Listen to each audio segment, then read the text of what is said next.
Yo! C'est Mel Janor, a.k.a. Jaja, je suis back avec une capsule littéraire plus conventionnelle, comme ce que je faisais avant de décider de commencer à faire des vlogs.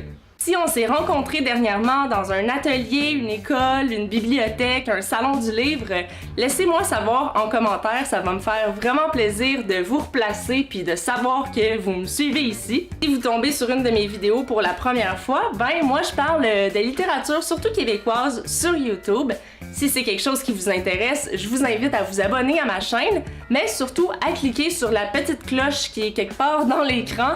Ça fait que à chaque fois que je mets une vidéo en ligne, vous allez avoir une notification sur votre ordi ou sur votre téléphone. Et ça marche aussi pour les gens qui me suivent déjà. Peut-être que vous me suivez, mais que la petite cloche n'est pas activée. Bref, je vous suggère de le faire parce que je publie du contenu assez irrégulièrement, mais quand même, j'aimerais ça que quand je le mets en ligne, vous le voyez. Aujourd'hui, je vous parle d'une critique littéraire avec le magazine Lettres québécoises.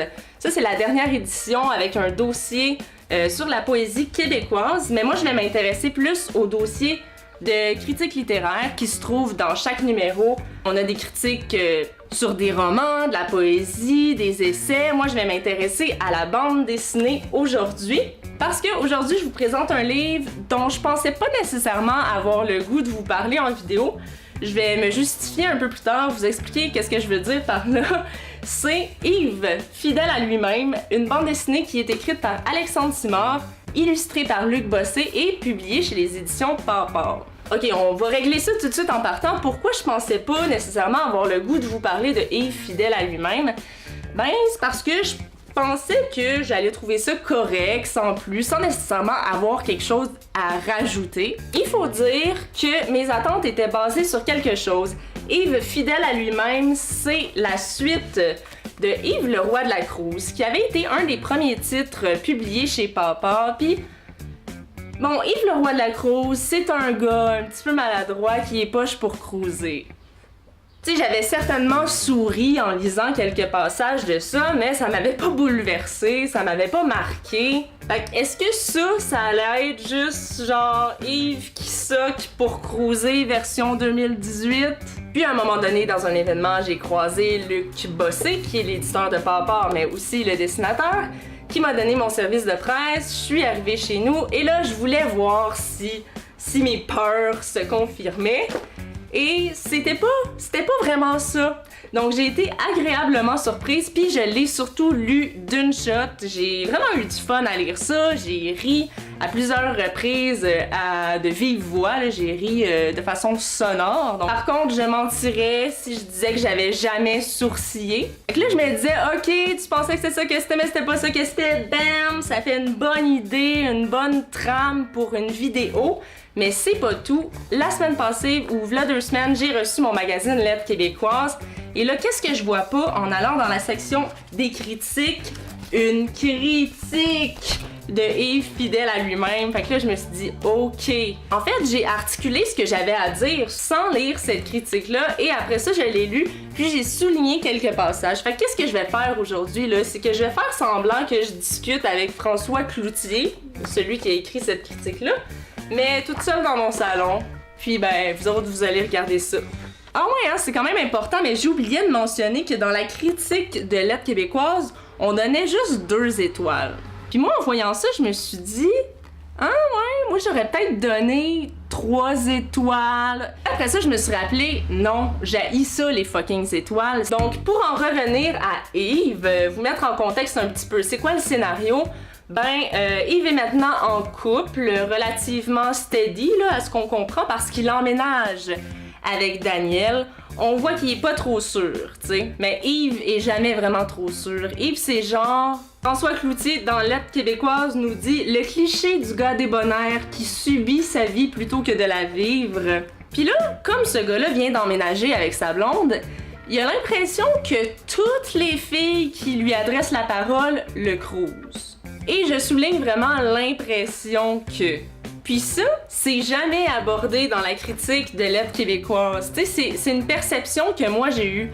À part une fille là, qui est très straight to the point puis qui lui dit carrément « Je veux coucher avec toi, t'as une blonde, je m'en calisse, c'est pas elle qui va m'empêcher de faire quoi que ce soit. » Tu sais, elle lui donne rendez-vous là. Mais les autres, c'est quoi? C'est la serveuse du resto, c'est sa voisine, la fille qui travaille chez Bétonnel quand ils vont checker pour la peinture de leur nouvel appart. Moi là, en tant que fille célibataire, là, combien de fois j'ai entendu des gars dire « En tout cas, je pense que Mélanie, elle me cruisait. » Je te cruisais? Je te parlais.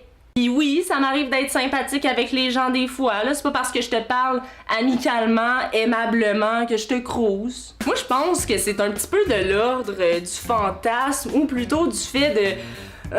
je suis pas trop sûre de dans quoi je m'embarque. Parce que Yves, évidemment, n'est jamais sûr de dans quoi qu'il s'embarque. C'est une glu. Elle est pas collante, tu sais, juste... Bloup, bloup, bloup.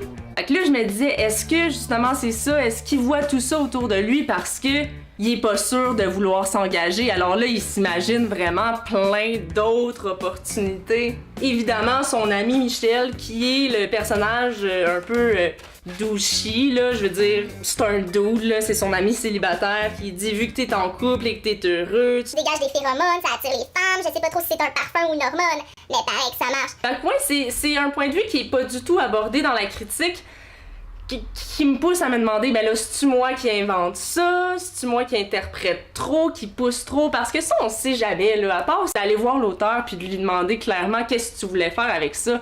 On peut bien tout avoir nos idées, mais c'est certainement pas parce que c'est pas écrit dans Lettres québécoises que je pense que mon interprétation a pas de valeur. Là, je vous disais que Yves était vraiment un petit mollusque, mais tu sais, les auteurs arrivent à le rendre sympathique et attachant. C'est clair. Même qu'il est tellement attachant qu'on a tendance à oublier que la seule personne qui lui nuit, c'est lui. C'est pas sa blonde qui a de l'air un petit peu control freak, puis ça, je vais y revenir plus tard, là, quand on va parler de clichés, mais c'est pas les filles qui le crousent donc ben. Le dessin de Luc Bossé et la simplicité même, ben là, je dirais peut-être simple mais efficace. Et c'est dans le découpage de ces cases que le dessinateur réussit à faire passer les émotions ou les malaises de chacun. Oh my god, ça je voulais vous en parler parce que vous savez combien je suis mature. Et la scène de baise au début m'a tellement fait rire. Tu vois le petit personnage tout shaky, tout suant, très peu glorieux. C'était parfait. Oh, je m'étais mis un post-it. Oh! Quand même une mention spéciale au dos de Spongy Pochette, là. Checkez comment il a l'air, il se ressemble. Et avec la dernière partie de sa critique, François Cloutier parle d'une fin chaoteuse. Il dit le reste de l'histoire tombe davantage dans le cliché.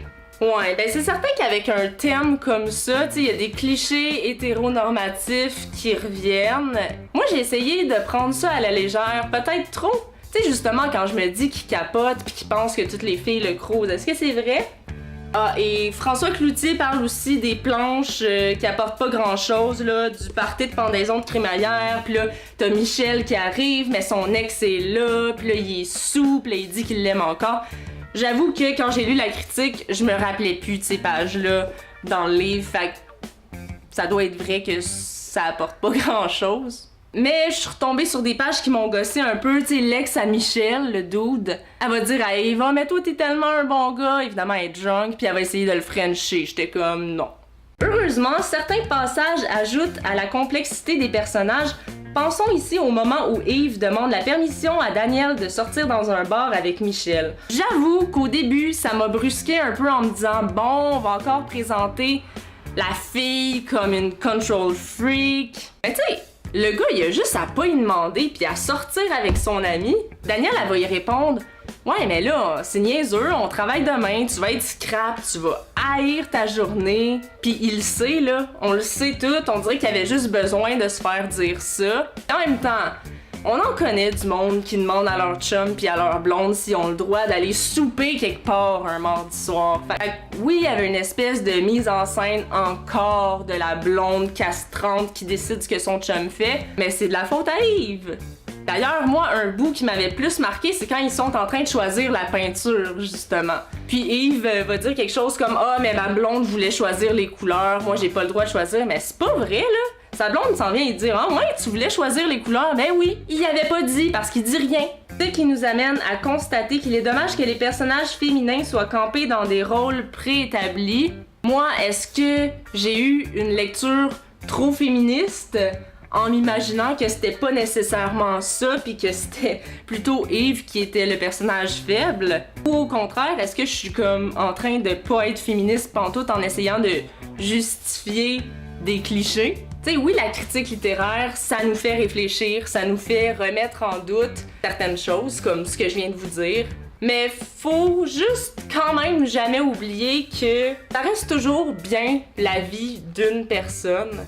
Pour moi, une critique littéraire, c'est là pour amener une discussion, pour engendrer des réflexions. Puis dans les discussions, on n'a pas tout le temps le dernier mot. Par contre, aujourd'hui, c'est ma vidéo, donc j'ai décidé que j'allais l'avoir. Avant de terminer, je veux répondre à François Cloutier qui dit « On se demande bien comment Yves a pu tomber amoureux de quelqu'un de si contrôlant et surtout de si ennuyant. » Mais c'est parce que Yves aussi, il est plate en crise.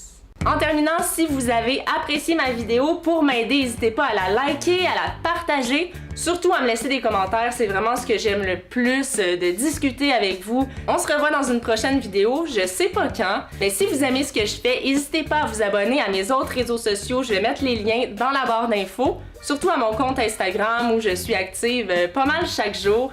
Puis on se dit à la prochaine, bye!